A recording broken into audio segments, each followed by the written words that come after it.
আসসালামু আলাইকুম। আয়াতম কুকিংয়ে আপনাদের জানাই সকলকে স্বাগতম। কোরবানি ঈদ তো সামনেই চলে আসলো, তবে দেরি কিসের, চলো চটজলদি এই বিফের রেসিপিটি বানিয়ে নেওয়া যাক, যেটি দেখতে লোভনীয় আর খেতে দুর্দান্ত হবে।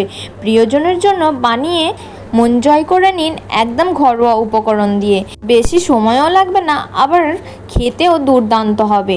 তবে রেসিপিটির মধ্যে থাকবে কিছু টিপস অ্যান্ড ট্রিক্স, যেটি ফলো করলে আপনাকে সাহায্য করবে দুর্দান্ত স্বাদ আনার জন্য। তাই ভিডিওটি স্কিপ না করে পুরোটা দেখার অনুরোধ জানাই। প্রত্যেকবারের মতন অনুরোধ করছি, রেসিপিটি ভালো লাগলে লাইক কমেন্ট শেয়ার করে যাবেন। আর যারা আমার চ্যানেলে নতুন, চ্যানেলটিকে সাবস্ক্রাইব করে পাশে থাকার জন্য অনুরোধ জানাচ্ছি। তবে চলো শুরু করা যাক। প্রথমে আমি একটি প্যান বসিয়ে নিয়েছি। প্যানটা গরম হয়ে আসলে দিয়ে দিচ্ছি 5 থেকে 6টা কাঠবাদাম আর 2 থেকে 3টা কাজু বাদাম।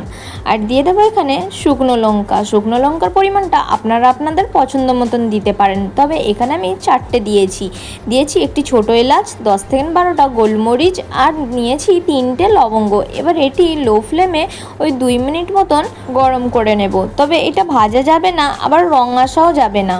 এবার চটজলদি এটাকে আমি একটি মিক্সি জারের মধ্যে ঢেলে নিয়েছি, যেহেতু প্যানটা অনেকটাই গরম, হয়তো মশলাটা জ্বলে যেতে পারে।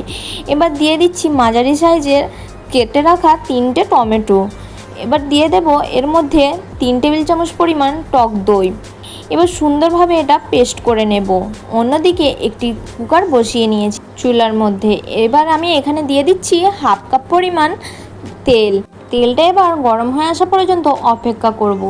তেলটা গরম হয়ে আসলে দিয়ে দেব কিছু গোটা মশলা। প্রথমে দিয়ে দিচ্ছি 2টো তেজপাতা, একটি বড় এলাচ, দিয়ে দিচ্ছি 4 থেকে 5টা লবঙ্গ, আর দিয়ে দেবো 10 থেকে 12টা গোলমরিচ, 3টে দারচিনির টুকরো, ওই 1 ইঞ্চি মতন করে। এবার সুন্দরভাবে তেলের মধ্যে এটিকে ফ্রাই করে নেব, যাতে গরম মশলা বা গোটা মশলার গন্ধটা তেলের মধ্যে সুন্দরভাবে ছড়িয়ে আসে। আমি সবগুলো উপকরণ ডেসক্রিপশন বক্সে দিয়ে দেব, আপনারা চাইলে দেখে নিতে পারেন। এখানে ওই 4 থেকে 5 সেকেন্ডের মতন আমি মশলাগুলোকে তেলের মধ্যে ফ্রাই করে নিচ্ছি। এবারে এখানে ফ্রাই করা হয়ে গেলে আমি দিয়ে দেব গোশটগুলো। এখানে হাড় ছাড়া গোশটগুলো আমি নিয়েছি, তবে আপনারা চাইলে হাড়গুলো নিতেও পারেন। তবে হাড় ছাড়াই এই রেসিপিটি ভালো লাগে বেশি খেতে, তাই হাড় ছাড়াই নেওয়ার চেষ্টা করবেন। তবে চর্বি থাকলে কোনো অসুবিধা নয়। এখানে আমি চর্বি সহ গোশট নিয়েছি 500 গ্রাম মতন। এখানে আমি বিফ দিয়ে বানাচ্ছি, আপনারা চাইলে মাটন দিয়েও বানিয়ে নিতে পারেন, সেম প্রসেসটি ফলো করে।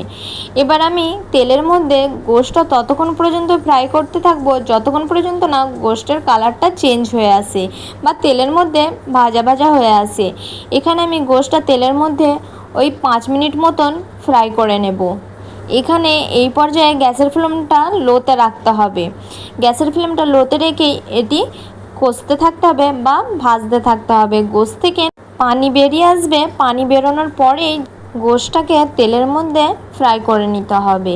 তেলের মধ্যে ফ্রাই করবেন যখন, তখন দেখবেন আস্তে আস্তে গোশের কালারটাও চেঞ্জ হয়ে আসবে, আবার গোশের মধ্যে ওই গোটা মশলার ফ্লেভারটাও সুন্দরভাবে ঢুকে যাবে। তাই এইভাবে করে কষিয়ে নিতে হবে। এখানে গোশত থেকে পানি বেরিয়ে এসেছে আর ভাজা ভাজা হয়ে গেছে, দেখে নিশ্চয়ই বুঝতেই পারছেন যে কালারটাও চেঞ্জ হয়ে এসেছে। এই পর্যায়ে আমি দিয়ে দেবো এবার একে একে করে কিছু গুঁড়ো মশলা। প্রথমে আমি লবণ দিয়ে দিচ্ছি। এখানে স্বাদ অনুযায়ী লবণ দিয়ে দিতে হবে। এখানে মশলা দেওয়ার কিছু টিপস থাকবে, অবশ্যই এই টিপসটি ফলো করবেন। প্রথমে আমি লবণটা দিয়ে দিচ্ছি। এখানে স্বাদ অনুযায়ী লবণটা দিয়ে দিতে হবে। এখানে আমি লবণটা দিয়েছি 1 টেবিল চামচ পরিমাণ লবণটা দিয়েছি। এবার লবণটা দিয়ে আমি 1 সেকেন্ড মতন এটিকে কষিয়ে নেব, যাতে লবণটা সুন্দরভাবে গোশের মধ্যে মিক্স হয়ে যায়। এবার লবণটা দেওয়ার পরে এখানে আমি দিয়ে দিচ্ছি কাশ্মীরি লঙ্কার গুঁড়ো 1 চা চামচ পরিমাণ। এবার লঙ্কার গুঁড়োটা দিয়েও আমি আবারও কষে নিচ্ছি ওই 2 সেকেন্ড মতন। এখানে আমি একবার করে মশলা দেব আর এইভাবে করে কষিয়ে নেব। এর টেস্টটা অন্যরকম আসবে। একটিবার হলেও এইভাবে এই পদ্ধতিটি ফলো করে আপনারাও বানিয়ে নিতে পারেন। কথা দিচ্ছি একবার খেয়ে ভুলতে পারবেন না। লঙ্কার গুঁড়োটা দিয়ে আবারও কষিয়ে নেবার পর দিয়ে দিচ্ছি আমি হাফ চা চামচ পরিমাণ হলুদ গুঁড়ো। এবার হলুদ গুঁড়োটা দিয়েও সেম প্রসেসে আমি 2 সেকেন্ডের জন্য কষিয়ে নিচ্ছি। এখানে হলুদ গুঁড়োটা দেওয়ার পরে দিয়ে দিচ্ছি জিরে গুঁড়ো। এখানে জিরে গুঁড়ো দিয়ে দিচ্ছি 1.5 চা চামচ পরিমাণ। এবার আবারও কষিয়ে নিচ্ছি। এখানে কষানো হয়ে গেলে আবারও দিয়ে দেব আমি ধনে গুঁড়ো। ধনে গুঁড়োটা দিচ্ছি আমি 1 চা চামচ পরিমাণ।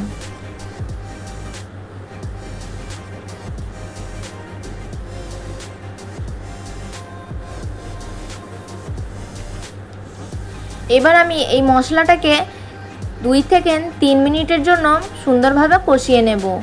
2 থেকে 3 মিনিট কষানো হয়ে গেলে দিয়ে দিচ্ছি 2 টেবিল চামচ পরিমাণ আদা রসুনের পেস্ট। আদা রসুনের পেস্টটা দিয়ে এবার সুন্দরভাবে মিক্স করে এখানে কষিয়ে নেব 5 মিনিট মতন। এখানে সুন্দরভাবে 5 মিনিট মতন কষিয়ে নিতে হবে। এখানে আমি 5 মিনিট মতন কষিয়ে নিয়েছি। এইবার আমি এখানে দিয়ে দেব যে পেস্টটা বানিয়ে রেখেছিলাম টমেটো আর বাদামের, সেই পেস্টটা দিয়ে দেব। এখানে সম্পূর্ণ পেস্টটা দিয়ে দিতে হবে।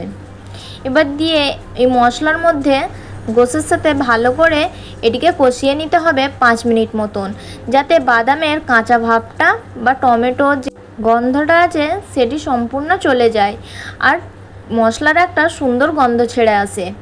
এবার 5 মিনিট মতন কষানো হয়ে গেলে এখানে আমি দিয়ে দেব আগে থেকে বেরেস্তা করে রাখা পেঁয়াজ। এখানে আমি প্রথমে 250 গ্রাম পেঁয়াজকে বেরেস্তা করে রেখে দিয়েছিলাম। এবার সেই বেরেস্তাগুলো এখানে আমি দিয়ে দিচ্ছি, তবে হাতের সাহায্যে একটু গুঁড়ো করে নিয়েছিলাম। আপনারা চাইলে মিক্সি জারের মধ্যেও হালকা গুঁড়ো করে নিতে পারেন, তবে আমি হাতের সাহায্যেই গুঁড়ো করে দিয়ে দিচ্ছি। এখানে আমি আগে থেকে 250 গ্রাম পেঁয়াজকে বেরেস্তা করে রেখে দিয়েছিলাম, সেই বেরেস্তাটাই দিয়ে দিচ্ছি। দিয়ে আবারও সুন্দরভাবে কষিয়ে নিতে হবে 4 থেকে 5 মিনিটের জন্য। এখানে আমার গ্যাসের ফ্লেমটা লো টু মিডিয়ামে আছে।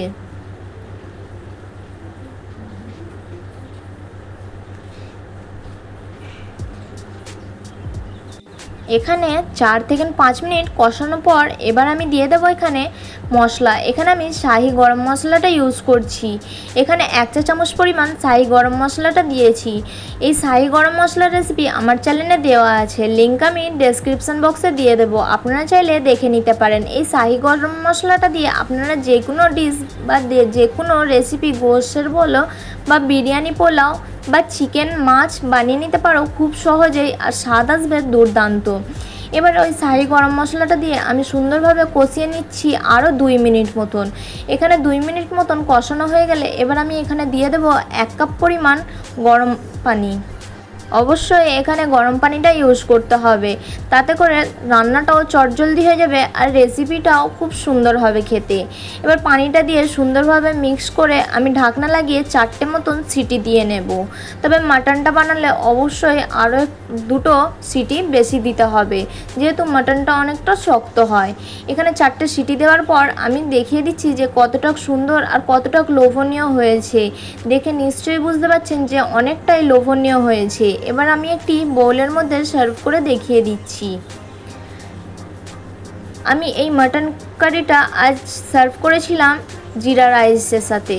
তবে এই জিরা রাইসের রেসিপি আমার চ্যানেলে দেওয়া আছে, আপনারা চাইলে যেয়ে দেখে নিতে পারেন। আমি লিঙ্ক ডেসক্রিপশন বক্সে দিয়ে দেব। দেখে নিশ্চয়ই বুঝতে পারছেন যে অনেকটাই লোভনীয় হয়েছে। কেমন হয়েছে অবশ্যই জানাতে ভুলবেন না। ভালো লাগলে প্লিজ লাইক, কমেন্ট, শেয়ার করে যাবেন। আর যারা আমার চ্যানেলে নতুন, চ্যানেলটিকে সাবস্ক্রাইব করে পাশে থাকার জন্য অনুরোধ জানাচ্ছি। আল্লাহ হাফেজ। আবার দেখা হচ্ছে নেক্সট রেসিপিতে।